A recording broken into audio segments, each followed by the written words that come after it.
শহীদ রাষ্ট্রপতি জিয়াউর রহমানের আদর্শে গড়া সংগঠন বাংলাদেশ জাতীয়তাবাদী ছাত্রদল থেকে উঠে আসা মেধাবী সাবেক ছাত্রনেতা ডক্টর মোহাম্মদ মাহফুজুর রহমান মারুফ কুড়িগ্রাম-১ আসনের নাগেশ্বরী উপজেলার বিএনপির পক্ষে জনমত গঠনে বিএনপির ভারপ্রাপ্ত চেয়ারম্যান তারেক রহমান ঘোষিত রাষ্ট্র কাঠামো মেরামতের ৩১ দফা কর্মসূচির লিফলেট বিতরণ করেছেন। রফিকুল ইসলামের তথ্যচিত্রে বিস্তারিত।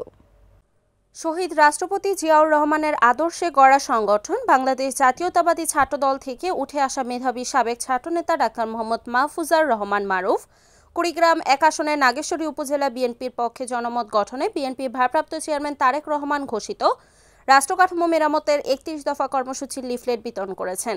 কুড়িগ্রামের কৃতি সন্তান ডাক্তার মোহাম্মদ মাহফুজুর রহমান মারুফ কুড়িগ্রাম জেলা বিএনপির আহ্বায়ক কমিটির সদস্য এবং তিনি doctors association of Bangladesh Kurigram জেলা শাখার আহ্বায়ক। কুড়িগ্রাম-১ আসনে আসন্ন ত্রয়োদশ জাতীয় সংসদ নির্বাচনকে সামনে রেখে বিএনপির মনোনয়ন প্রত্যাশী হিসেবে ডাক্তার মোহাম্মদ মাহফুজুর রহমান মারুফ তার নির্বাচনী এলাকা নাগেশ্বরী উপজেলার নেওয়াশী ইউনিয়নের ১১ মাথা ফকিরের হাট গাগলা নাগেশ্বরী পৌর এলাকায় প্রতিটি পাড়া মহল্লায় ঘুরে ঘুরে শহীদ রাষ্ট্রপতি জিয়াউর রহমানের আদর্শ ১৯ দফা কর্মসূচি, বেগম খালেদা জিয়ার আপসহীন নেতৃত্ব এবং তারুণ্যের অহংকার তারেক রহমান ঘোষিত ৩১ দফা কর্মসূচির পক্ষে লিফলেট বিতরণ সহ জনমত গঠনে কাজ করছেন। এ সময় উপস্থিত ছিলেন নাগেশ্বরী উপজেলা যুবদলের যুগ্ম আহ্বায়ক আবু হানিফ, নাগেশ্বরী পৌর স্বেচ্ছাসেবক দলের যুগ্ম আহ্বায়ক মোতালেব হোসেন, নেওয়াশী ইউনিয়ন যুবদলের আহ্বায়ক মাহবুব হোসেন, সদস্য সচিব এরশাদুল হক, নাগেশ্বরী পৌর ছাত্রদলের ১ নং ওয়ার্ডের যুগ্ম সম্পাদক আমিনুর ইসলাম, ছাত্রদল নেতা নাজমুল হক রনি, রাসেল বাবু সহ বিএনপি ও তার সহযোগী সংগঠনের বিভিন্ন পর্যায়ের নেতৃবৃন্দ।